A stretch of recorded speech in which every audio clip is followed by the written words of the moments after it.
നമസ്കാരം. വിവാദങ്ങൾക്കൊടുവിൽ എമ്പുരാൻ്റെ 24 ഭാഗങ്ങൾ വെട്ടിമാറ്റിയെന്നാണ് ഇപ്പോൾ മാധ്യമങ്ങളിലൂടെ അറിയുന്നത്. കാര്യങ്ങൾ ഇങ്ങനെയൊക്കെയാണെങ്കിലും പൃഥ്വിരാജ് ഒരു ഏകപക്ഷീയമായി കാര്യങ്ങളെ നോക്കിക്കാണുകയാണോ? അദ്ദേഹത്തിൻ്റെ സിനിമകളിലൂടെ ഇത്തരം അടിച്ചേൽപ്പിക്കലുകളാണോ പ്രേക്ഷകർക്കിടയിലേക്ക് നടത്തുന്നത് എന്നുള്ളതൊരു ചോദ്യം തന്നെയാണ്. ചോദ്യമല്ലേ സാറേ? അതൊരു പ്രധാനപ്പെട്ട ചോദ്യം തന്നെയാണ്. ആ ചോദ്യമാണ് ഇപ്പോൾ ചർച്ച ചെയ്യപ്പെട്ടുകൊണ്ടിരിക്കുന്നത്. പക്ഷെ എനിക്കതിനകത്ത് മനസ്സിലാവാത്തൊരു കാര്യം, അടിസ്ഥാനപരമായി സിനിമ എന്ന് പറയുന്നൊരു കലാസൃഷ്ടിയാണ്.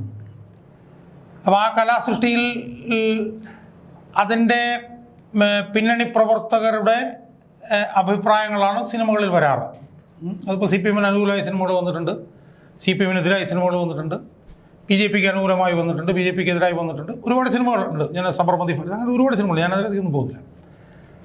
അപ്പോൾ അവരെല്ലാവരും കൂടി ചേർന്ന് ഒരു സിനിമ അവർ കൊണ്ടുവന്നു. അതാണിപ്പോൾ വലിയ വിവാദമായിരിക്കും. പക്ഷേ എനിക്കിതിനകത്ത് മനസ്സിലാവാത്തൊരു പ്രധാനപ്പെട്ട കാര്യം, ഈ സിനിമ എന്ന് പറയുന്നത് ആ സിനിമയുടെ പിതൃത്വം ആർക്കാണ് എന്നുള്ള അടിസ്ഥാനപരമായ ചോദ്യമാണ് എനിക്ക് ചോദിക്കാനുള്ളത്. ഞാൻ മനസ്സിലാക്കുന്നിടത്തോളം സിനിമ എന്ന് പറയുന്നത് അതിൻ്റെ കഥ, തിരക്കഥ, സംഭാഷണം, അയാൾക്കാണ് അത് മൂന്നും ചെയ്യുന്ന ആൾക്കാണ് സിനിമയുടെ പിതൃത്വം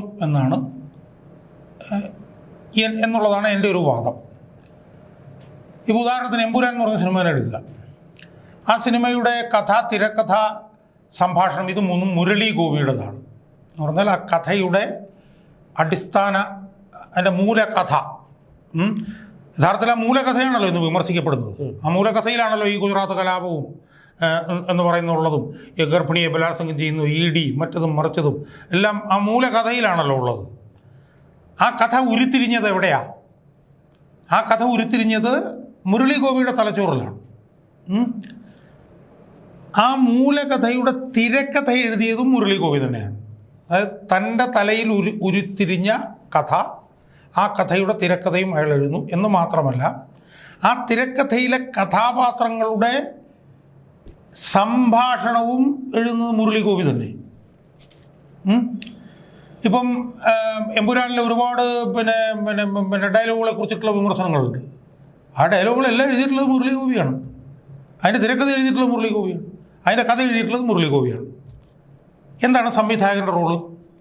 സംവിധായകൻ്റെ റോളെന്ന് പറഞ്ഞാൽ ഈ കഥയ്ക്കും തിരക്കഥയ്ക്കും സംഭാഷണവും അനുസരിച്ച് അതിനോട് ചേർന്ന് നിൽക്കുന്ന നിലയിൽ അത് എക്സിക്യൂട്ട് ചെയ്യുക എന്നുള്ളൊരു ജോലി മാത്രമേ പൃഥ്വിരാജിനുള്ളൂ, മറ്റ് സിനിമാ സംവിധായകന്മാർക്കും ഉള്ളൂ. ഇതാണ് എൻ്റെ വാദം. അപ്പോൾ ചോദിക്കുന്നത്, പിന്നെ പൃഥ്വിരാജിന് അതിനകത്ത് കൂടുതൽ റോളില്ല, ചിലപ്പോൾ ഉണ്ടാവാം, കൂടുതൽ റോൾ ഉണ്ടാവാം. പൃഥ്വിരാജ് ചിലപ്പോൾ തിരക്കഥയിൽ ചില മാറ്റങ്ങൾ പറഞ്ഞിട്ടുണ്ടാവാം, പൃഥ്വിരാജ് സംഭാഷണത്തിൽ മാറ്റങ്ങൾ പറഞ്ഞിട്ടുണ്ടാവാം, ഇല്ലെന്നൊന്നും ഞാൻ പറയുന്നില്ല. പക്ഷേ ആ തിരക്കഥയിൽ പൃഥ്വിരാജ് പറഞ്ഞിട്ടുണ്ടെങ്കിൽ ആ മാറ്റങ്ങളും സംഭാഷണത്തിൽ വരുത്തിയിട്ടുള്ള മാറ്റങ്ങളും എല്ലാം തന്നെ ഈ മൂലകഥയും അതിൻ്റെ തിരക്കഥയും അതിൻ്റെ സംഭാഷണത്തിൻ്റെയും പൊതുദിശയെ ബാധിക്കാത്ത മാറ്റങ്ങളെ വരുത്താൻ മുരളി ഗോപി സമ്മതിക്കുള്ളൂ. അല്ലെങ്കിൽ അതിൻ്റെ മൊത്തം അതിൻ്റെ ഒരു ക്യാരക്ടർ മാറണം. അല്ല, അവിടെയാണ് ഒരു പ്രശ്നം. മുരളി ഗോപി ഇതുവരെ പ്രതികരിച്ചിട്ടില്ല. ആ പ്രതികരണത്തെ 2 തരത്തിൽ നമുക്ക് നോക്കിക്കാണാം. ഒന്ന്, തൻ്റെ സമ്മതമില്ലാതെ പൃഥ്വിരാജോ അല്ലെങ്കിൽ അതുമായി ബന്ധപ്പെട്ട മറ്റാരെങ്കിലുമോ തൻ്റെ തിരക്കഥ തിരുത്തിയതിലുള്ള അമർഷമായിരിക്കാം, അല്ലെങ്കിൽ മാപ്പ് പറയാൻ, ഈ പറയുന്നത് പോലെ മാപ്പ് പറയാനുള്ള ഒരു വിമുഖതയായിരിക്കാം. ആദ്യത്തേതാണ് എനിക്ക് വിശ്വാസം. അല്ല, ആദ്യത്തേത് അത് ശുദ്ധ അസംബന്ധമാണ്. കാരണം എന്താണെന്ന് ചോദിച്ചാൽ, ആ അതൃപ്തി രേഖപ്പെടുത്തണമായിരുന്നെങ്കിൽ ഇതിനു മുമ്പ് ഒരുപാട് ഘട്ടങ്ങളിൽ രേഖപ്പെടുത്താമായിരുന്നു. പരസ്യമായി പ്രതികരിച്ചിട്ടില്ല. ഇല്ല, ആ അതൃപ്തി ഈ സിനിമ, ഇപ്പം നിങ്ങൾ ഇപ്പോൾ പറയുന്നത്, സുമേഷ് പറയുന്നത് എന്താണ്, ഈ തിരക്കഥ തിരുത്തിയിലുള്ള അതൃപ്തി ആയിരിക്കാം എന്നുള്ളതാണല്ലോ ഒന്നാമത് പറയുന്നത്. അങ്ങനെയാണെങ്കിൽ ആ അതൃപ്തി പ്രകടിപ്പിക്കാൻ എത്രയോ അവസരങ്ങളുണ്ടായിരുന്നു. ആ അതിർത്തി പ്രകടിപ്പിച്ചുകൊണ്ട് ഞാൻ ഈ സിനിമയിലില്ല എന്ന് പറഞ്ഞ് മാറാമായിരുന്നു. ചിത്രീകരണത്തിന്റെ എല്ലാ ഘട്ടങ്ങളിലും ഈ പറയുന്ന മോഹൻലാലും സുരേഷ് ഗോപി ഈ മുരളി ഗോപിയും ഒന്നും ഉണ്ടായിക്കൊള്ളണമെന്നില്ല. പക്ഷെ അവിടെയാണ് ഒരു സംശയം വരുന്നത്.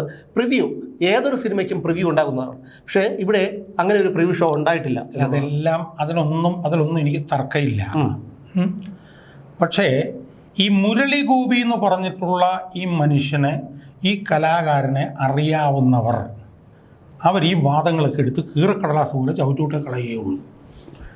നമ്മൾ ആദ്യമായി മുരളി ഗോപി എന്ന് പറഞ്ഞ ഈ കലാകാരൻ ആരാണെന്നും അയാളുടെ നിലപാട് എന്താണെന്നും അയാൾ ചെയ്ത സിനിമകൾ എന്തായിരുന്നും ആ സിനിമകളിൽ കൂടെ അയാൾ മുന്നോട്ട് കൊണ്ടുവന്നിട്ടുള്ള പ്രത്യശാസ്ത്രം എന്തായിരുന്നും അയാൾക്ക് സംഘപരിവാറിനോടുള്ള നിലപാടെന്താണെന്നും അയാൾക്ക് CPM നുള്ള നിലപാടെന്താണെന്നും നമ്മളൊന്നും മനസ്സിലാക്കണം.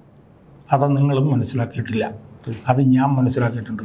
എങ്ങനെയാണെന്ന് ചോദിച്ചു കഴിഞ്ഞാൽ ഞാൻ കഴിഞ്ഞ 3 ദിവസമായിട്ട് അയാളുടെ മിക്കവാറും എല്ലാ ഇൻ്റർവ്യൂകളും അവിടെ യൂട്യൂബിൽ ഇഷ്ടംപോലെ ഇൻ്റർവ്യൂകൾ കൊടുത്തിട്ടുണ്ട്. ഒന്ന് പറഞ്ഞോട്ടെ, അയാളുടെ എല്ലാ ഇൻ്റർവ്യൂകളും അയാളുടെ എല്ലാ നിലപാടുകളും ഇപ്പോൾ ലെഫ്റ്റ് റൈറ്റ് ലെഫ്റ്റ് എന്ന് പറഞ്ഞ സിനിമ എനിക്ക് പൂർണ്ണമായി കാണാൻ കഴിഞ്ഞില്ല. പക്ഷേ അതിനകത്ത് പ്രധാനപ്പെട്ട പ്രസക്തമായിട്ട് ഭാഗങ്ങളും ആ ലെഫ്റ്റ് റൈറ്റ് ലെഫ്റ്റ് എന്ന് പറഞ്ഞ സിനിമയെക്കുറിച്ചിട്ടുള്ള അഭിപ്രായങ്ങളും അതെല്ലാം കൃത്യമായി ഞാൻ മനസ്സിലാക്കിയിട്ടുണ്ട്. 1. 2, അയാൾക്ക് സംഘപരിവാറിനെ കുറിച്ചുള്ള അഭിപ്രായങ്ങൾ പറഞ്ഞിട്ടുണ്ട്.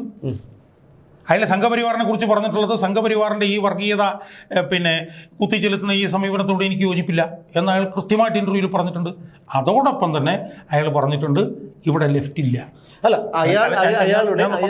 ഞാൻ പറഞ്ഞു തീരട്ടെ. അപ്പോൾ അയാൾ BJP കുറിച്ചുള്ള അയാളുടെ അഭിപ്രായം പരസ്യമായി പറഞ്ഞിട്ടുണ്ട്. ഞാൻ ഇതിനോട് യോജിക്കുന്നില്ല എന്ന് മാത്രമല്ല, ഇതുപോലെ വർഗീയത കുത്തിച്ചെലുത്തുന്നത് കേരളം പോലെ ഒരു സെക്യുലർ ഫാബ്രിക് നിലനിൽക്കുന്ന സംസ്ഥാനത്ത് വിലപ്പോവില്ല എന്ന് അയാൾ കൃത്യമായി ഏഷ്യാനെറ്റിലെ സ്ത്രീ എടുത്ത് പറയുന്നു. ഞാൻ കേട്ടു. അല്ല, സിന്ധു സുരിമാറല്ല, ഇത്തിരി പ്രായമായൊരു ദൂരദർശനിലൊക്കെ ഉണ്ടായിരുന്ന ഒരു സ്ത്രീ ഉണ്ടല്ലോ, അളകനന്ദ, അവരോട് പറയുന്നത്. അതുപോലെ തന്നെ അയാളോട് ലെഫ്റ്റ് റൈറ്റ് ലെഫ്റ്റിനെ കുറിച്ച് ചോദിച്ചപ്പോൾ അയാൾ പറഞ്ഞു കേരളത്തിൽ ലെഫ്റ്റ് ഇല്ല, കേരളത്തിൽ റൈറ്റ് മാത്രം. ശരി. അപ്പോൾ ഞാൻ പറഞ്ഞു വരുന്നത്, വളരെ വ്യക്തമായിട്ടുള്ള നിലപാടും പ്രത്യശാസ്ത്രവും ഉള്ള ഒരാളാണ് മുരളി ഗോപി.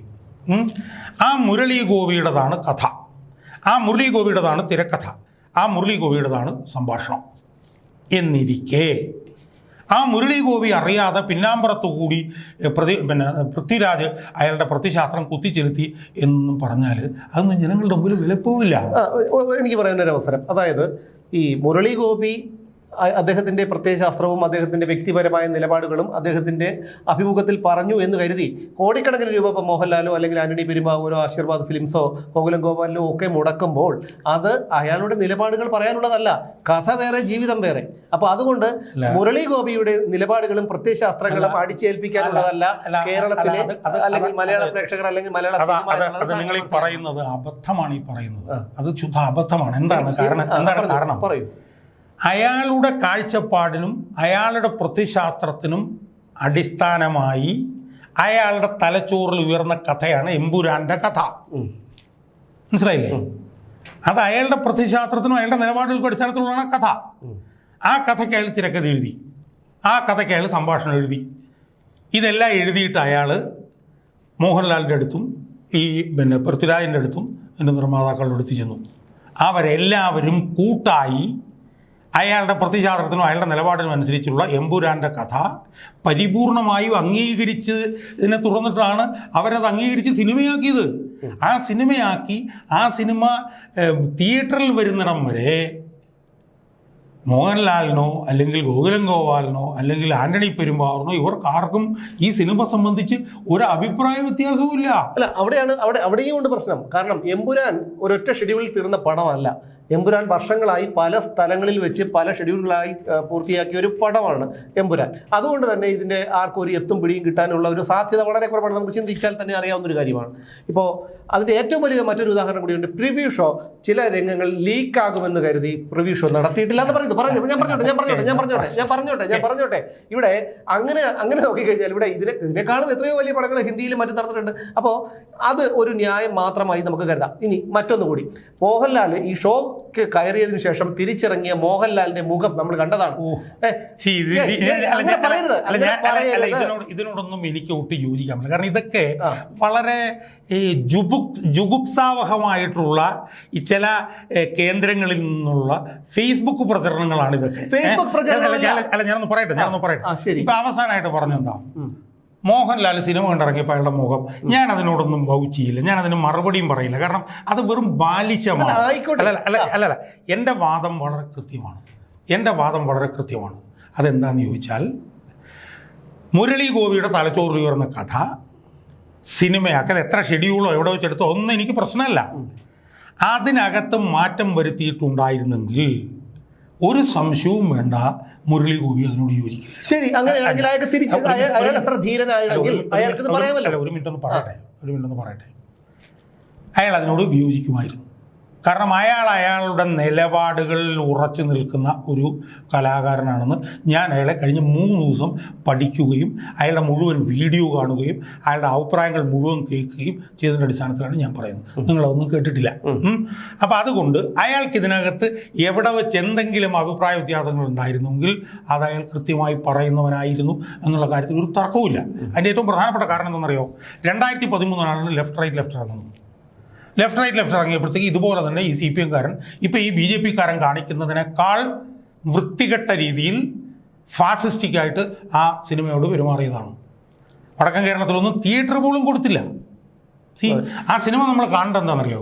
ആ സിനിമ നമ്മൾ കാണേണ്ടത് ഇപ്പോൾ ഉള്ളതുപോലെ ഈ ഗോത്ര കലാപത്തിനെതിരായിട്ടുള്ള സൂചനകൾ മറ്റത് മറിച്ചത് ഇ ഡി എന്നും പറഞ്ഞിട്ടുള്ളതായിരുന്നില്ല ആ സിനിമ പിണറായി വിജയൻ പാർട്ടി സെക്രട്ടറിയായി കത്തി ജ്വലിച്ച് നിൽക്കുമ്പോൾ ആ പിണറായി വിജയനെ ഏറ്റവും വലിയ സ്റ്റാലിനിസ്റ്റായി അവതരിപ്പിച്ചുകൊണ്ടുള്ളൊരു സിനിമയായിരുന്നു ആ സിനിമ കൈതേരി സഹദേവൻ. മനസ്സിലായി? ഞാനതിൻ്റെ പ്രധാനപ്പെട്ട ഭാഗങ്ങളെല്ലാം കണ്ടതാണ്. ആ സിനിമ യഥാർത്ഥത്തിൽ ഒരു വശത്ത് കൈതേരി സഹദേവൻ, ഒരു വശത്ത് റോയ് ഫിലിപ്പ് എന്ന് പറഞ്ഞൊരു യഥാർത്ഥ കമ്മ്യൂണിസ്റ്റ്, മറുവശത്ത് വട്ട് ജയൻ എന്ന് പറയുന്ന എടുത്തു ചാടുന്ന ഒരു SI, അവരെ 3 പേരെയും കേന്ദ്രീകരിച്ചുകൊണ്ട് അതിഭീകരമായി ലെഫ്റ്റിനെ, ഞാൻ CPM-നെ ഞാൻ പറഞ്ഞത്, ലെഫ്റ്റിനെ വിമർശിക്കുന്ന ഒരു പടമായിരുന്നു ആ പടം. ആ പടത്തിനകത്ത് ബർമിംഗ്ഹാം പിണറായി വിജയൻ്റെ മകനെക്കുറിച്ചിട്ടുള്ള കൃത്യമായിട്ടുള്ള സംഭാഷണങ്ങളുണ്ടായിരുന്നു. ലാവ്ലിൻ കേസ് ആദ്യാവസാനം ഡയറക്റ്റ് ആയിട്ടുള്ള പരാമർശങ്ങൾ അതിനകത്തുണ്ടായിരുന്നു. എന്ന് മാത്രമല്ല ആ സിനിമ ഞാൻ ഓർക്കുന്നിടത്തോളം അതിൻ്റെ അവസാനത്തെ സീനിൽ ഈ കൈതേരി സഹദേവനെ ഒരു പൊതുവേദിയിൽ വെച്ചിട്ട് ഒരാൾ കുത്തിക്കൊല്ലുകയാണ്. അതായത് വേദിയിൽ നിന്ന് ഓടിച്ചെന്ന് കുത്തിക്കൊല്ലുന്നൊരു സിനിമയാണ്. മനസ്സിലായോ? അപ്പോൾ കേരളത്തിൽ തൂണിലും തുരുമ്പിലുമുള്ള ഒരു പാർട്ടിയെ അതിനിശിതമായി വിമർശിക്കുന്ന ഒരു സിനിമയായിരുന്നു ലെഫ്റ്റ് റൈറ്റ്. ആ ലെഫ്റ്റ് റൈറ്റ് വന്നപ്പോൾ അതിഭീകരമായി, ഇപ്പോൾ BJP കാരന്മാർ ചെയ്യുന്ന പോലൊന്നും RS-കാർ ചെയ്യുന്ന പോലൊന്നും അല്ല, അതിഭീകരമായി അതിനെ ഊടും പാവും, ഇംഗ്ലീഷ് പറഞ്ഞാൽ ലോക്ക് സ്റ്റോക്ക് ആൻഡ് ബാരൽ എതിർത്തവരാണ് CPM-കാർ. അന്ന് എതിർത്തപ്പോൾ പോലും ആ എതിർപ്പിനെതിരെ നെഞ്ചുവിരിച്ച് നിന്നവനാണ് മുരളി ഗോപി. അതുകൊണ്ട് തന്നെ ഈ സിനിമയുമായി ബന്ധപ്പെട്ട് എന്തെങ്കിലും അഭിപ്രായ വ്യത്യാസം അയാൾക്ക് ഉണ്ടായിരുന്നെങ്കിൽ അയാൾ അത് പ്രകടിപ്പിക്കുമായിരുന്നു എന്നുള്ള കാര്യത്തിൽ ഒരു തർക്കവും അല്ല. അതുകൊണ്ട് അത് അവിടെയും ചോദ്യം പ്രകടിപ്പിച്ചിട്ടില്ല. പ്രകടിപ്പിക്കാത്തതാണ് പ്രശ്നം. കാരണം ഇത്രയും വിവാദമുള്ളപ്പോഴും മിണ്ടാതിരിക്കുന്ന പറഞ്ഞാൽ എന്താണ്? നിങ്ങൾ പറയുന്ന പോലെ അയാൾ പെരുമാറണം എന്നാണോ? വേണ്ട. ഉത്തരവാദിത്തം ഉണ്ടെങ്കിൽ, അയാൾക്ക് ഈ സിനിമയിൽ ഉത്തരവാദിത്തം ഉണ്ടെങ്കിൽ അയാൾക്ക് അയാളുടെ ഭാഗം വ്യക്തമാക്കാം. എന്റെ ആവശ്യമില്ല. അയാളുടെ നിശബ്ദതയാണ് അയാളുടെ നിലപാട്, അയാളുടെ നിശബ്ദത. അയാൾ പറഞ്ഞാൽ അടിക്കുന്ന കിടന്ന് അടിക്കട്ടെ, എനിക്ക് അതിനെക്കുറിച്ചൊരു അഭിപ്രായമില്ല. ഇപ്പോൾ പൃഥ്വിരാജിൻ്റെ കാര്യം തന്നെ നിങ്ങൾ നോക്കൂ. പൃഥ്വിരാജിനെ പിന്നെ ഒബ്സർവർ ഈ കാണുന്ന പോലത്തെ വൃത്തികേട് അവനോട് ചെയ്യുന്നുണ്ടല്ലോ. പൃഥ്വിരാജ് ഓർഗനൈസർ പൃഥ്വിരാജ് നിലപാട് മാറ്റിയില്ലേ? പൃഥ്വിരാജിനെ ഇപ്പോൾ വിമർശിക്കുന്നതിൽ എന്ത് യുക്തിയാണുള്ളത്? കാരണം ഈ സിനിമയിലും എഡിറ്റിംഗ് നടത്തുന്നതിനെ ന്യായീകരിച്ചു കഴിഞ്ഞല്ലോ പൃഥ്വിരാജ്. ആ പൃഥ്വിരാജിനെ പിന്നെ ഇട്ട് കുത്തുന്നതിനകത്ത് വലിയ അർത്ഥമുണ്ടോ? അപ്പോൾ ഇത്രയും ശക്തമായിട്ടുള്ള സമ്മർദ്ദം ഉണ്ടാവുകയും ഇത്രയും 24 മാറ്റങ്ങൾ അതിനകത്ത് വരുത്തിയിട്ടും അത് സംബന്ധിച്ച് ഒരഭിപ്രായവും മുരളി ഗോപി പറയുന്നില്ലെങ്കിൽ അതാണ് മുരളി ഗോപിയുടെ നിലപാട്. ശരി. അതല്ലാതെ നിങ്ങളിപ്പോൾ ആവശ്യപ്പെടുന്നത് എന്താണ്? നിങ്ങളിപ്പോൾ ആവശ്യപ്പെടുന്നത് പൃഥ്വിരാജ് അതിനെക്കുറിച്ച് അഭിപ്രായം പറഞ്ഞില്ലല്ലോ, പൃഥ്വിരാജ് ഇതിനെക്കുറിച്ച് അഭിപ്രായം പറഞ്ഞില്ലല്ലോ. ഞാൻ ചോദിക്കുന്നത് മോഡി അതിനെക്കുറിച്ച് അഭിപ്രായം പറയും, മോഡി ഇതിനെക്കുറിച്ച് അഭിപ്രായം പറയും. അത് മോഡിയുടെ സ്വാതന്ത്ര്യം. അല്ല, ഞാൻ പറഞ്ഞു വരുന്നത് അതങ്ങനെ താരതമ്യം ചെയ്യുന്നുണ്ടെന്ന് അങ്ങനെ വിഷമിക്കേണ്ട കാര്യമൊന്നുമില്ല. ആയിക്കോട്ടെ, അതിനെന്താണ് അയാൾ ഇന്ത്യയുടെ പ്രധാനമന്ത്രിയാന്ന് പറഞ്ഞാൽ പിന്നെ 2 കൊമ്പുണ്ട്? ഒന്നുമില്ല.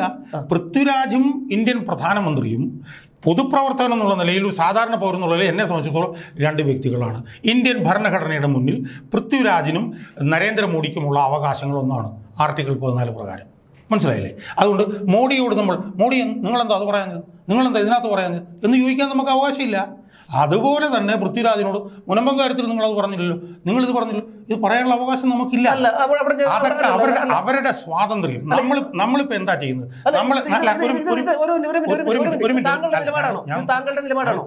ഞാനൊന്ന് പറയട്ടെ. അത് അവർക്ക് പറയാനുള്ള സ്വാതന്ത്ര്യം അവർക്കുണ്ട്. മനസ്സിലായില്ലേ? അവരെ വിമർശിക്കാനുള്ള സ്വാതന്ത്ര്യം നമുക്കും ഉണ്ട്. മനസ്സിലായില്ല? ഇപ്പൊ എന്റെ നിലപാട് മനസ്സിലായില്ല. മനസ്സിലായി. പിണറായി വിജയന്റെ നിലപാട് എടുക്കാനുള്ള സ്വാതന്ത്ര്യമുണ്ട്, പിണറായി വിജയനെ വിമർശിക്കാനുള്ള സ്വാതന്ത്ര്യം നമുക്കുണ്ട്. പക്ഷേ നമ്മൾ പറയുന്നത് പോലെ അവർ പറയണമെന്നും നമ്മൾ പറയുന്നത് പോലെ അവർ ചെയ്യണമെന്നും ഇല്ലെങ്കിൽ അവർക്കിട്ട് നമ്മൾ പണി കാണിച്ചു തരും എന്ന് പറയുന്നത് BJP ചെയ്താലും CPM ചെയ്താലും എല്ലാം ഒരുപോലെ തന്നെയാണ്. മനസ്സിലായില്ലേ? BJP ഇത് ചെയ്യുന്നതിൻ്റെ 10 ഇരട്ടി കൂടുതൽ ചെയ്യുന്നവന്മാരാണ് CPM-കാർ. അതുകൊണ്ട് ലെഫ്റ്റിന് തിയേറ്റർ കൊടുത്തില്ല. 51 വെട്ട്, TP-യുടെ 51 വെട്ടെന്ന് പറഞ്ഞു. തിയേറ്ററിൽ ടിക്കറ്റ് കീറാൻ പോലും CIT തൊഴിലാളി സമ്മതിച്ചില്ല. മനസ്സിലായോ? അപ്പോൾ ഇതൊക്കെ വെറും ഇരട്ടത്താപ്പുകളും ഗിമ്മിക്കുകളുമാണ്. ഇതൊന്നും കേരളത്തിൽ നടക്കില്ല. ഞാൻ പൃഥ്വിരാജിൻ്റെ കാര്യം തന്നെ പറഞ്ഞു. പൃഥ്വിരാജയുടെ നിലപാട് മാറ്റിയല്ലോ. പിന്നെന്തിനാണ് പൃഥ്വിരാജിനെ വീണ്ടും ചീത്ത വിളിക്കുന്നത്? എന്നിട്ട് ഇപ്പോൾ അവസാനം എന്താ സംഭവിച്ചത്? മേജർ രവി വന്നിട്ട് പറഞ്ഞു ഇയാളെ മാപ്പ് എഴുതി വെച്ചിട്ടുണ്ട്, മാപ്പ് അയാൾ നാളെ പറയുമെന്ന് പറഞ്ഞു. മല്ലിക സുകുമാരൻ വന്ന് ശക്തമായി അടിയടിച്ച് കഴിഞ്ഞപ്പോഴത്തേക്കും ഇപ്പോൾ എല്ലാവരും കൂടെ ഒന്നായി. ഇപ്പോൾ പൃഥ്വിരാജിനെ ചേർത്ത് നിർത്തുകയാണല്ലോ മോഹൻലാലും ആന്റണി പെരുമ്പാവൂരും. എന്തുകൊണ്ട് നിലപാട് മാറ്റി? അപ്പോൾ ഇതൊന്നും ഒരു ഭയത്തിൻ്റെ അന്തരീക്ഷം ഉണ്ടല്ലോ, അതൊന്നും വിലപ്പോവില്ല, നിൽക്കില്ല. അല്ല, ഭയത്തിന്റെ അന്തരീക്ഷം അല്ലല്ലോ സാർ. അല്ല, അതുകൊണ്ട് അന്തരീക്ഷം എല്ലാവർക്കും അത് വിലപ്പോവില്ല. അത് CPM ചെയ്താലും വിലപ്പോവില്ല, BJP ചെയ്താലും കോൺഗ്രസ് ചെയ്താലും ആര് ചെയ്താലും വിലപ്പോവില്ല. അതുകൊണ്ട് ഭയത്തിന്റെ അന്തരീക്ഷം ഉണ്ടാക്കി ഞങ്ങൾ ഇങ്ങനെ പറയിപ്പിക്കും, ഞങ്ങൾ അങ്ങനെ പറയിപ്പിക്കും. ഇവിടെ പൃഥ്വിരാജിന്റെ ഭാര്യയുടെ വിദേശം വന്ന് അന്വേഷിക്കണം എന്ന് പറഞ്ഞിരുന്ന നേതാവ് എന്തൊരു ഉളുപ്പില്ലായ്മയാണ്. എന്താണ് അതിൻ്റെ കാരണം? ആരാണ് പൃഥ്വിരാജ്? സുകുമാരൻ എന്ന് പറഞ്ഞ നടൻ്റെ മകനാണ് പൃഥ്വിരാജ്. സുകുമാരൻ എന്ന് പറഞ്ഞ നടൻ ആരായിരുന്നു? നട്ടല്ലെന്ന് പറഞ്ഞ സാധനം, സ്പൈനുള്ളൊരു ക്രീച്ചറായിരുന്നു സുകുമാരൻ. ആ സുകുമാരൻ്റെ മകനാണ് അയാളുടെ ഭാര്യ പറയുന്നത് പോലെ ചെയ്യുന്നവനാണ്. ഞാൻ പറഞ്ഞു ഇതൊക്കെ കൊണ്ടാണ് ഞാൻ പറഞ്ഞത് ഒറ്റപ്പെട്ടു പോകുമെന്ന് പറയുന്നത്. കേരളത്തിൽ വലിയ ബർഗോണിങ് ഒരു മിഡിൽ ക്ലാസ് ഉള്ള ഒരു സംസ്ഥാനമാണ് കേരളം. ഇപ്പം എമ്പുരാൻ എന്ന് പറഞ്ഞ പടം വിജയിപ്പിച്ചു. എമ്പുരാൻ എന്ന പടം വിജയിപ്പിച്ചത് മുസ്ലിങ്ങളും ക്രിസ്ത്യാനികളും കൂടാണോ? ഒന്നുമില്ല. എമ്പുരാൻ എന്ന് പറഞ്ഞ പടം വിജയിച്ചാലും സീസബിൾ ആയിട്ടുള്ള ഹിന്ദു കമ്മ്യൂണിറ്റി ഉണ്ട്. മനസ്സിലായില്ലേ? ആ ഹിന്ദു കമ്മ്യൂണിറ്റിയെയും മുസ്ലിം കമ്മ്യൂണിറ്റിയെയും ക്രിസ്ത്യൻ കമ്മ്യൂണിറ്റിയും കൂടെ കുത്തി കീറാം, ഒരു കടലാസ് 4 കീറുന്ന പോലെ കീറാം എന്ന് ഒരു ശക്തി വിചാരിച്ചാലും ഇവിടെ നടക്കില്ല. ഇത് BJP-യുടെ വർഗീയ ശക്തികൾ വിചാരിച്ചാലും നടക്കില്ല, SDP-യുടെ വർഗീയ ശക്തികൾ വിചാരിച്ചാലും നടക്കില്ല. കാരണം കേരളം അങ്ങനത്തെ ഒരു സംസ്ഥാനമല്ല. കേരളത്തിൽ ഒരുപാട് പ്രത്യേകതകൾ. കേരളത്തിൻ്റെ ഡെമോഗ്രഫി നമ്മൾ ചർച്ച ചെയ്തിട്ടുണ്ട്. കേരളത്തിനൊരു ഇടതുപക്ഷം മനസ്സുണ്ട്. ഇടതുപക്ഷം ഒരുപാട് ജീർണിച്ച്. ഇടതുപക്ഷം നമുക്ക് കമ്മ്യൂണിസം ഒന്നുമല്ല. ഇപ്പം മുരളി ഗോപി തന്നെ ലെഫ്റ്റ് റൈറ്റ് കുറിച്ച് പറയുന്നു. മുരളി ഗോപി തന്നെ ലെഫ്റ്റ് റൈറ്റ് കുറിച്ച് പറയുന്നത് ലെഫ്റ്റ് റൈറ്റ് എന്ന് പറഞ്ഞാൽ അതൊരു ഇടതുപക്ഷ സിനിമയാണെന്ന് അയാൾ പറയുന്നത് ലെഫ്റ്റിനകത്തുള്ള ജീർണത ചൂണ്ടിക്കാണിക്കുന്ന പടമാണ് ലെഫ്റ്റ്. അയാളോട് ചോദിച്ചു, കൈതേരി സഹദേവൻ പിണറായി വിജയനല്ലെന്ന് ചോദിച്ചു. അതൊന്നുമല്ല. കാരണം കൈതേരി സഹദേവൻ പിണറായി വിജയനൊന്നുമല്ല. കൈതേരി സഹദേവൻ എന്ന് പറഞ്ഞത് CPM-ന് കമ്മ്യൂണിസ്റ്റ് പ്രസ്ഥാനത്തിനകത്തുള്ള സ്റ്റാലിനിസ്റ്റിക് ആയിട്ടുള്ള ഫാസിസ്റ്റിക് ആയിട്ടുള്ള ടെൻഡൻസിയുടെ പ്രതിനിധിയാണ് കൈതേരി സഹദേവൻ എന്നാണ് പറയുന്നത്. അപ്പോൾ ചോദിച്ചു, അത് പിണറായി ആണെന്ന സംസാരം ഉണ്ടല്ലോ. ഇരിക്കാം, എനിക്കതിനകത്ത് വിരോധമില്ല. മനസ്സിലായില്ലോ? അപ്പോൾ അതുപോലെ ചെയ്യുന്നൊരു മനുഷ്യനാണ് അയാൾ. അപ്പോൾ അയാളുടെയും ഈ പറഞ്ഞ പോലെ പൃഥ്വിരാജിൻ്റെയും ഒക്കെ തന്നെ അവരുടെ വ്യക്തിത്വത്തിനെ ചോദ്യം ചെയ്യുക, ഇതൊന്നും ഫലത്തിൽ നിൽക്കില്ല. എന്തുകൊണ്ടാണ് ഈ വ്യക്തിത്വം? ഞാനിപ്പോൾ ഒരു കാര്യം കൂടെ പറയാം. താങ്കൾ പറഞ്ഞു നമ്മൾ പറയുന്ന പല കാര്യങ്ങളിലും പ്രതികരിക്കണോ അല്ലെങ്കിൽ അയാൾ പ്രതികരിക്കേണ്ട കാര്യമുണ്ടോ എന്ന് ചോദിച്ചു. താങ്കൾ തന്നെ ഇതേ ചർച്ചാവേദിയിൽ പലപ്പോഴും ചോദിച്ചിട്ടുണ്ട്, സതീശൻ ആ വിഷയത്തിൽ പ്രതികരിച്ചിട്ടില്ല, അല്ലെങ്കിൽ പിണറായി വിജയൻ ഈ വിഷയത്തിൽ പ്രതികരിച്ചിട്ടില്ല എന്ന് താങ്കൾ തന്നെ പറഞ്ഞിട്ടുണ്ട്. ശരി, അതവിടെ നിൽക്കട്ടെ. രണ്ടാമത്തെ ഒരു കാര്യം, തുടർച്ചയായി വരുന്ന അതവിടെ നിൽക്കട്ടെ എന്നല്ല, അതവിടെ നിൽക്കണ്ട. അതിനെക്കുറിച്ച് ഞാൻ മറുപടി പറഞ്ഞിട്ട് തന്നെ പോകാം. സതീശൻ അത് പറഞ്ഞിട്ടില്ല, സതീശൻ ഇത് പറഞ്ഞിട്ടില്ല, പിണറായി അത് പറഞ്ഞിട്ടില്ല, പിണറായി ഇത് പറഞ്ഞിട്ടില്ല എന്ന് ഞാൻ കുറച്ചുകൂടി ശക്തമായി പറയും. കാരണം എന്താ, അവരൊക്കെ രാഷ്ട്രീയക്കാരാണ്.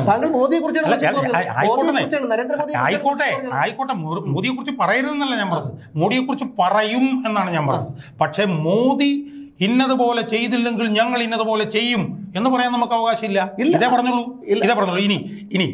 ഇനി മോഡിയുടേത് ഞാൻ പറഞ്ഞു. ഈ മോഡിയുടേത് നിങ്ങൾ പറഞ്ഞത് ഞാൻ അംഗീകരിച്ചെങ്കിൽ തന്നെ അവരെല്ലാം പൊളിറ്റീഷ്യൻസാണ്.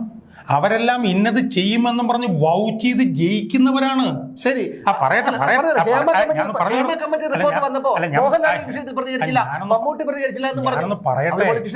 പറയട്ടെ. ഒന്നാമത്തെ കാര്യം എന്താ, രാഷ്ട്രീയക്കാരെ വിമർശിക്കാൻ ജനങ്ങൾക്ക് അവകാശമുണ്ട്. കാരണം രാഷ്ട്രീയക്കാർ ഇന്ന കാര്യങ്ങൾ ചെയ്യും എന്ന് പറഞ്ഞുകൊണ്ടാണ് അവർ അധികാരത്തിൽ വരുന്നത്. അവർ ആ വാഗ്ദാന ലംഘനം കാണിച്ചാൽ അവരെ വിമർശിക്കും.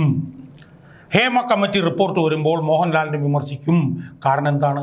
മോഹൻലാൽ പ്രവർത്തിക്കുന്ന മേഖലയിലുള്ള സ്ത്രീപീഡനവുമായി ബന്ധപ്പെട്ടുള്ള വിഷയങ്ങൾ വരും, പറയട്ടെ, സ്ത്രീപീഡനവുമായി ബന്ധപ്പെട്ട വിഷയങ്ങൾ വരുമ്പോൾ മോഹൻലാലിന് പ്രതികരിക്കാനുള്ള ബാധ്യതയുണ്ട്. എന്ന് മാത്രമല്ല, മോഹൻലാൽ അവസാനം പ്രതികരിച്ചല്ലോ.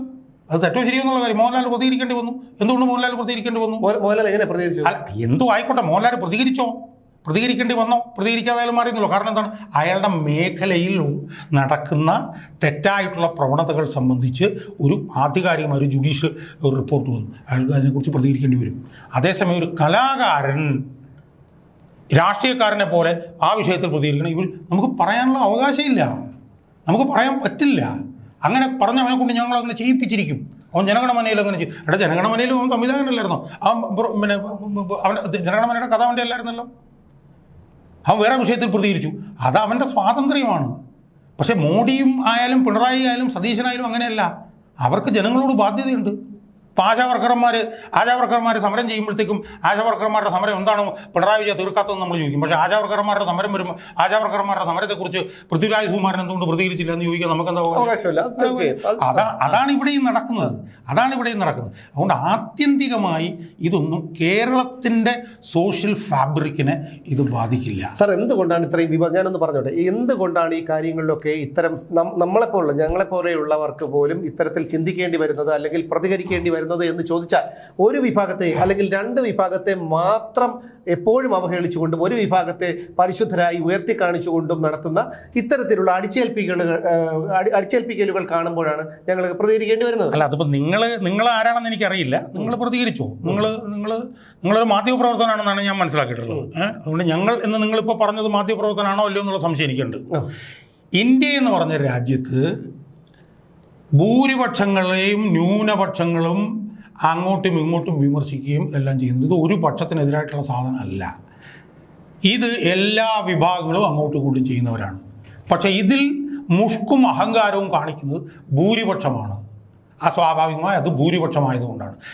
ആ ഭൂരിപക്ഷം കാണിക്കുന്ന മുഷ്കും അഹങ്കാരവും ഇവിടെ ഇന്ത്യയിൽ ഹിന്ദുക്കളാണ് കാണിക്കുന്നതെങ്കിൽ പാകിസ്ഥാനിലും മുസ്ലിങ്ങളാണ് കാണിക്കുന്നത്. കാരണം അവരവിടെ ഭൂരിപക്ഷമാണ്. അപ്പം അതുകൊണ്ട് ഇതിൽ നിന്ന് ഉരുത്തിരിഞ്ഞു വരുന്ന ഒരു സമീപനം എന്ന് പറഞ്ഞാൽ എന്താ? ഭൂരിപക്ഷവും ന്യൂനപക്ഷവും കൂടി ചേർന്ന് ജീവിക്കുന്ന ഒരു മതേതര രാജ്യമാണ് നമ്മുടെ രാജ്യം. നമ്മുടെ രാജ്യത്തിന് ഭൂരിപക്ഷത്തിനും ന്യൂനപക്ഷത്തിനും അവകാശാധികാരങ്ങളുണ്ട്.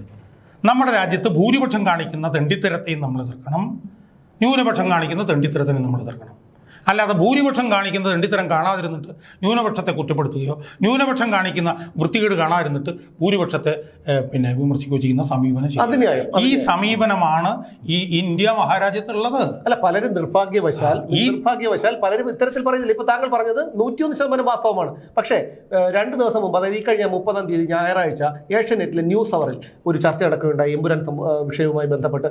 അതിൽ പ്രമോദ് പുഴങ്കര എന്നൊരു രാഷ്ട്രീയ നിരീക്ഷകൻ എന്നാണ് അയാളുടെ ബോർഡ് വെച്ചിരുന്നത്, ടൈറ്റിൽ വെച്ചിരുന്നത്. അയാൾ പറഞ്ഞൊരു വാചകം, അതായത് ഏതൊരു മുസൽമാന്റെയും ഏതൊരു ഹിന്ദുവിൻ്റെയും മനസ്സിൽ വർഗീയ വിഷം കുത്തി നിറയ്ക്കും, വൈരാഗ്യം നിറയ്ക്കും. അയാൾ പറഞ്ഞെന്താണെന്ന് അറിയാമോ? അതായത് ഒരു കലാപത്തിൽ, ഇന്ത്യയിൽ നടക്കുന്ന ഒരു കലാപത്തിൽ ഒരു ഹിന്ദു കൊല്ലപ്പെടുന്നത് പോലെയല്ല ഒരു മുസ്ലിം കൊല്ലപ്പെടുന്നത് എന്നുള്ളതാണ് അയാൾ പറഞ്ഞത്. അതായത് ഗോൾവാർക്കറുടെയും ഈ സവർക്കറുടെയും പ്രത്യയശാസ്ത്രങ്ങൾ അടിച്ചേൽപ്പിച്ചുകൊണ്ട് ന്യൂനപക്ഷങ്ങളെ കൊല്ലുകയാണെന്നാണ് അയാൾ പറഞ്ഞത്. അതിനൊന്നും എനിക്കൊരു തർക്കവുമില്ല. അതിനോടൊക്കെ ഞാൻ പൂർണ്ണമായി യോജിക്കുക ചെയ്യുന്നത്. കാരണം എന്താ പറയുക, അതങ്ങനെ അവിടെ നടക്കുന്നുണ്ട്, അതിനൊന്നും എനിക്കൊരു തർക്കവുമില്ല. തിരിച്ചു അതുപോലെ നടക്കുന്നുണ്ട്. പക്ഷെ ഇവിടെ ഡിഫെൻസീവിലുള്ളത് ഇവിടുത്തെ ന്യൂനപക്ഷ. കാരണം അവരിവിടെ ന്യൂനപക്ഷ. ഇപ്പം നിങ്ങൾ UP എന്നൊക്കെ പറഞ്ഞ സംസ്ഥാനം നിങ്ങൾ നോക്കൂ. UPയിലൊക്കെ എന്താ നടക്കുന്നത്? അവിടുത്തെ ന്യൂനപക്ഷങ്ങൾക്ക് അവിടെ ജീവിക്കാനുള്ള ഒരു അവകാശം അവിടെ ഉണ്ടാവുന്നില്ല. ഇതെന്തുകൊണ്ടാണ് സംഭവിക്കുന്നത്? ഇത് സംഭവിക്കുന്നത് ഭൂരിപക്ഷത്തിന്റെ ഒരു മുഷ്കാണ് ഇവിടെ നടന്നുകൊണ്ടിരിക്കുന്നത്. ഞാൻ പറയട്ടെ, ഇതുപോലെ തന്നെയാണ് പാകിസ്ഥാനിലും ഭൂരിപക്ഷം മുസ്ലിങ്ങളുടെ മുഷ്കാണ് നടക്കുന്നത്. അപ്പൊ അതുകൊണ്ട് കേരളത്തിലെ തൊടുപുഴയിലെ കാര്യം എടുക്കാം. തൊടുപുഴയിലെ ന്യൂമാൻ കോളേജിലെ ഒരു TJ ജോസഫ് എന്നൊരു അധ്യാപകനുണ്ടായിരുന്നു. അവരുടെ ന്യൂനപക്ഷത്തെ മുഷ്കാണല്ലോ സാർ അവിടെ കാണിച്ചത്. അല്ലെന്ന് പറഞ്ഞില്ലല്ലോ. അതുപോലെ 10 അഭിപ്രായങ്ങൾ എനിക്ക് തിരിച്ചു പറയാൻ പറ്റും. മനസ്സിലായില്ലേ? നമ്മൾ അങ്ങനെ ഇങ്ങനെ പറഞ്ഞു നിൽക്കുന്നതാണ് നമ്മുടെ പ്രശ്നം. നമ്മൾ ഒരിടത്ത് വരുമ്പോൾ നമ്മുടെ കണ്ണടച്ചിട്ട് നമ്മൾ മറ്റത് കാണും, ഇവിടെ വരുമ്പോൾ ഈ കണ്ണടച്ചിട്ട് മറ്റത് കാണും. ഇതാണ് നടക്കുന്നത്. ഇതല്ല ഇവിടെ നടക്കേണ്ടത്. ഭൂരിപക്ഷത്തിൻ്റെ മുഷ്ക് പാടില്ല, അത് തെറ്റാണത്. ഭൂരിപക്ഷത്തിൻ്റെ മുഷ്കാണ് ഈ രാജ്യത്ത് മൂന്നാമത്തെ പ്രാവശ്യം അധികാരത്തിലിരിക്കുന്ന BJP ഗവൺമെൻറ്റിൻ്റെ ഭാഗത്തു നിന്ന് നമ്മൾ കണ്ടുകൊണ്ടിരിക്കുന്നത്, അവരുടെ ഭരണത്തിൻ്റെ ഭാഗത്ത് നിന്ന് കണ്ടുകൊണ്ടിരിക്കുന്നത്. ഇപ്പോൾ കഴിഞ്ഞ ദിവസം കണക്ക് വന്നു, എൻഫോഴ്സ്മെൻറ്റ് ഡയറക്ടറേറ്റിൻ്റെ കൺവിക്ഷൻ റേറ്റ് 2%. 10 വർഷം ഇവിടെ എൻഫോഴ്സ്മെൻറ്റ് ഡയറക്ടറേറ്റിനെ വെച്ച് ഇവിടെ ഭരണം നടത്തി. എത്ര സർക്കാരുകളെ ഇവിടെ താഴെ ഇറക്കി, എത്ര പേർക്കെതിരെ കുറ്റം തെളിഞ്ഞിട്ടുണ്ട്, ഇവിടെ എത്ര രാഷ്ട്രീയ നേതാക്കന്മാരെ വിളിച്ച് അകത്തിട്ടിട്ടുണ്ട്. അപ്പോൾ ഇതൊക്കെ അധികാരികളുടെ മുഷ്കാണ്. ഞാൻ പറഞ്ഞു, ഒരു സിനിമയിൽ NIA എന്ന് പറഞ്ഞു, ഒരു സിനിമയിൽ ED എന്ന് പറഞ്ഞു, ഒരു സിനിമയിൽ ED വന്ന് അറസ്റ്റ് ചെയ്തു. എന്തിനാണ് ഇത്ര അസഹിഷ്ണുത? എന്തിനാണ് അതെല്ലാം കൂടെ വെട്ടിച്ച് കളയുന്നത്? ഈ വെട്ടിക്കളയുന്നത് കൊണ്ട് ഇതെല്ലാം പരിഹരിക്കുമെന്നാണോ ഇവർ വിചാരിക്കുന്നത്? ഒന്നും പരിഹരിക്കില്ല. എന്തിനാണ് ഇവരത്തെ അസഹിഷ്ണുത കാണിക്കുന്നത്? ഇത് CPM കാർ ചെയ്യുന്നത് ഇത് തന്നെയാണ്. അവരെ അറസ്റ്റ് ചെയ്ത് കൊണ്ടുപോയി. ഉടനെ NIA എന്ന് പറയാൻ പാടില്ല, ഉടനെ ED എന്ന് പറയാൻ പാടില്ല. അതൊക്കെ ഏകാധിപത്യമാണ്, സ്റ്റാലിനിസമാണ്. അതൊന്നും കേരളം പോലൊരു സമൂഹത്തിൽ നിലനിൽക്കില്ല. കാരണം കേരളത്തിൻ്റെ സെക്കുലർ ഫാബ്രിക് അതല്ല. ഇപ്പം നിങ്ങൾ ഉത്തർപ്രദേശിൽ ചെന്ന് കഴിഞ്ഞാൽ അവിടെ ഒരു സെക്കുലർ ഫാബ്രിക് ഇല്ല. അവിടെ ഒരു ഹിന്ദു അധിഷ്ഠിത ഫാബ്രിക്കാണുള്ളത്. അതിനനുസരിച്ച് അവിടെ കാര്യങ്ങളുള്ളൂ. പക്ഷേ കേരളത്തിൽ അങ്ങനെ അല്ല. കേരളത്തിൽ അങ്ങനെ എത്രത്തോളം കീറി നാലാക്കാൻ ശ്രമിക്കുന്നോ അത്രത്തോളം അത് ചെയ്യുന്ന ശക്തികൾ ആരായാലും അവർ ഒറ്റപ്പെടുകയേ ഉള്ളൂ. നമ്മളിപ്പോൾ നിങ്ങൾ പറഞ്ഞല്ലോ, ഇപ്പോൾ BJP എത്ര വർഷമായി BJP ഇവിടെ ഭരിക്കുന്നു. നേമത്ത് ജയിച്ചത് നേമത്ത് തോറ്റു. ഇപ്പം തൃശ്ശൂർ ജയിച്ചിട്ടുണ്ട്, ശരിയാണ്. ഇഷ്ടം പോലെ വോട്ട് കിട്ടിയിട്ടുണ്ട്. ഇപ്പോൾ 2019 ഏറ്റവും വലിയ വികാരം എന്തായിരുന്നു? ശബരിമലയായിരുന്നു. ആയിരുന്നല്ലോ. അതൊരു ഹിന്ദു വികാരമായിരുന്നല്ലോ. സുരേന്ദ്രനെതിരെ തന്നെ 200 കേസ് മറ്റുണ്ടായിരുന്നാണ് പറഞ്ഞത്. 10,000കണക്കിന് കേസുകൾ BJPക്കാർക്കെതിരെ ഉണ്ടായിരുന്നു. ഒരു സീറ്റ് കിട്ടിയോ? സീറ്റ് വോട്ട് മണി UDFനാണ് പോയത്. അപ്പം അതിനെ കേരളത്തിലെ ആളുകൾ വർഗീയമായിട്ടല്ല അതിനെ കണ്ടത്, അതിനെ സെക്കുലറായിട്ടാണ് കണ്ടത്. ഈ പൃഥ്വിരാജ് സുകുമാരൻ തന്നെ അന്ന് ശബരിമല വിഷയത്തിൽ സർക്കാരിന് എതിരായിട്ടുള്ള അഭിപ്രായമാണ് പറഞ്ഞത്. ഹിന്ദു സമുദായത്തിന് അനുകൂലമായിട്ടുള്ള അഭിപ്രായമാണ് അയാൾ പറഞ്ഞത്. അത് നമ്മൾ മറന്നു പോകുന്നു. അപ്പോൾ അതുകൊണ്ട് ഇത്തരം സമീപനങ്ങൾ ഇത് ചെയ്യുന്ന ശക്തികളെ, അത് CPM ആയാലും RSS ആയാലും BJP ആയാലും അവരെ ഒറ്റപ്പെടുത്തുകയേ ഉള്ളൂ. ഇപ്പോൾ ഏറ്റവും അവസാനം നമ്മൾ കണ്ടത് എന്താണ്? പൃഥ്വിരാജ് ഞങ്ങൾ എല്ലാം ഒന്നാണെന്ന് ഇവരെല്ലാം പറഞ്ഞു തീർന്നു. അവിടെ ഈ RSSൻ്റെ പണി പോയി, BJPയുടെ പണി പോയി. അപ്പം ഇതെന്തുകൊണ്ടാണ് സംഭവിക്കുന്നത്? പൊതുജന സമ്മർദ്ദം അതാണ്. ഞാനതാണ് അവസാനം പറഞ്ഞത്. ഈ സിനിമയെ വിജയിപ്പിച്ചതിൽ ഹിന്ദുക്കൾക്ക് വലിയ പങ്കുണ്ട്. അല്ലാതെ ഈ സിനിമയെ ജയിപ്പിച്ചത് മുസ്ലിങ്ങളും ക്രിസ്ത്യാനികളും കൊണ്ട് മാത്രമല്ല. കാരണം കേരളത്തിൽ ഹിന്ദു, ക്രിസ്ത്യൻ, മുസ്ലിം എന്നുള്ളൊരു സാധനം ഇല്ല. അതിനപ്പുറത്തുള്ളൊരു ആഴത്തിലെ ബന്ധം കേരളത്തിലെ ജനങ്ങൾക്കുണ്ട്. ഇപ്പം നിങ്ങൾ തന്നെ ഒന്ന് ആലോചിച്ച് നോക്കൂ. എൻ്റെ കാര്യം തന്നെ എടുത്തു നോക്കൂ. എൻ്റെ അച്ഛൻ കല്യാണം കഴിച്ച ഒരു ഈഴവയെ, ഞാൻ കല്യാണം കഴിച്ച ഒരു ക്രിസ്ത്യാനിയെ, എൻ്റെ മകൻ കല്യാണം കഴിച്ചത് ഒരു ഹിന്ദുവിനെ. ഞാൻ 63 വർഷമായി ഈ കേരള സമൂഹത്തിൽ ജീവിച്ചിരിക്കുന്നു. എൻ്റെ അമ്മ കല്യാണം കഴിച്ചിട്ട് 60-65 വർഷമായി. ഒരനുഭവം പോലും ഞങ്ങൾക്ക് ഇങ്ങനൊരു കല്യാണം നടത്തിയതിൽ നിന്ന് ഹിന്ദുക്കളുടെ ഇടയിൽ നിന്നോ മുസ്ലിങ്ങളുടെ ഇടയിൽ നിന്നോ ഉണ്ടായിട്ടില്ല. അപ്പൊ അതാണ് ഇവിടുത്തെ സെക്കുലർ ഫാബ്രിക് എന്ന് പറയുന്നത്. ഇന്നത്തെ കാലമല്ല സാർ. നമ്മൾ എന്ന് മുതലാണ് നമ്മൾ ഈ ജാതിയെക്കുറിച്ച്, മതത്തെക്കുറിച്ച്, സമുദായത്തെക്കുറിച്ച്, ആചാരങ്ങളെക്കുറിച്ചൊക്കെ നമ്മൾ ചിന്തിക്കാൻ തുടങ്ങിയത്? ചുരുങ്ങിയ വർഷങ്ങൾക്കപ്പുറം. അത് ഞാൻ പറഞ്ഞല്ലോ, ഞാൻ ഇപ്പോഴും ജീവിക്കുകയാണ് ഇവിടെ. എൻ്റെ മകൻ ജീവിക്കുകയാണ്, എൻ്റെ ഭാര്യ ജീവിക്കുകയാണ്. മനസ്സിലായില്ലേ? ഇതൊക്കെ ചർച്ച ചെയ്യാൻ ശ്രമിക്കുന്നുണ്ടല്ലോ. ഇതൊക്കെ സംഭവിക്കുന്നതെന്നറിയും. ഫലത്തിൽ ഈ കരിങ്കല്ലിനിട്ട് മഴു പോലെ കൊണ്ടടിക്കുന്നത് പോലെയാണ് ഈ കേരളത്തിൽ നിന്ന് റിസൾട്ട് ഉണ്ടാകുന്നത്. നമ്മളെല്ലാവരും വിചാരിച്ചില്ല 2019 നമുക്ക് ഒരു 5 സീറ്റെങ്കിലും BJP ജയിക്കും. നമ്മളെല്ലാവരും വിചാരിച്ചില്ല. ഞാൻ വിചാരിച്ചില്ല. എല്ലാവരും വിചാരിച്ചു. ഇനി 2016 BDJS ഉൾപ്പെടെ വന്നു. അവർക്ക് നല്ലപോലെ സീറ്റ് കിട്ടുമെന്ന് നമ്മളെല്ലാവരും വിചാരിച്ചു. നിങ്ങൾ ഒരു ഒറ്റപ്പെട്ട, ഞാൻ പൊതുമണ്ഡലത്തിൻ്റെ ധാരണയാണ് പറഞ്ഞത്. പൊതുമണ്ഡലത്തിൻ്റെ ധാരണ 2019 BJPക്ക് 2-3 സീറ്റുകളെങ്കിലും വിചാരിച്ചു, കിട്ടിയില്ല. കാരണം എന്താ? ഈ വർഗീയമായിട്ടുള്ള ഈ ഒരു പണിയുണ്ടല്ലോ, ഇത് കേരളത്തിൻ്റെ പൊതുമനസാക്ഷിയിൽ ഇത് ഏക്കില്ല. കേരളത്തിലെ ജനങ്ങൾക്ക് ഇത് മനസ്സിലാവും. കേരളത്തിലെ എല്ലാവരും ഒന്നായിട്ടാണ് ജീവിക്കുന്നത്. അതിനെ നമ്മൾ കീറി മുറിക്കാൻ ശ്രമിച്ചാൽ അതൊരു ഘട്ടത്തിനപ്പുറത്ത് വിജയിക്കില്ല. ഈ എമ്പുരാൻ സംഭവവും ഇത് ആത്യന്തികമായി BJPക്കും RSSനും വലിയ നഷ്ടമായി കലാശിക്കാൻ പോവുകയാണെന്ന് അവർക്ക് മനസ്സിലാവും. നിങ്ങളൊന്ന് ആലോചിച്ച് നോക്കൂ, BJPയുടെ എത്ര നേതാക്കന്മാർ ഈ ഒബ്സർവർ എടുത്ത നിലപാടെടുത്തിട്ടുണ്ട്, ഈ RSS എടുത്ത നിലപാടെടുത്തില്ല? ഇപ്പോൾ എമ്പുരാനെതിരെ പരാതി കൊടുത്ത ജില്ലാ കമ്മിറ്റി പറയും എന്തോ പുറത്താക്കിയിട്ടുണ്ട് BJP. അതാ ഞാൻ പറഞ്ഞത്, BJPയുടെ ഏതെങ്കിലും ഒരു നേതാവോ, BJPയുടെ സംസ്ഥാന പ്രസിഡന്റോ അല്ലെങ്കിൽ ഏതെങ്കിലും ഒരു നേതാവോ ഈ ഒബ്സർവർ എടുത്ത സമീപനം എടുത്തതായി നമുക്ക് കാണാൻ പറ്റുമോ? കാണാൻ പറ്റില്ല. അവരിപ്പോഴും പലരും ഇയാൾക്ക് അനുകൂലമായിട്ടാണ് എപ്പോഴും പറഞ്ഞുകൊണ്ടിരിക്കുന്നത്. മനസ്സിലായി? സിനിമാ രംഗത്ത് നിന്ന് പോലും അയാൾക്കെതിരെ ഇത്രയും നീക്കങ്ങൾ വന്നിട്ടും അയാളെ ചേർത്ത് പിടിക്കാൻ നിർബന്ധിതമാകുകയാണ്. കാരണം എന്താണ്? പൊതുമണ്ഡലത്തിൻ്റെ ഫീൽ അതാണ്. പൊതുമണ്ഡലത്തിൻ്റെ ഫീല് അതാണ്. അപ്പോൾ അതുകൊണ്ട് ഇത് വലിയ നഷ്ടം ഈ RSS എടുക്കുന്ന നിലപാട് കൊണ്ട് BJPക്ക് ഉണ്ടാകാൻ പോവുകയാണ്.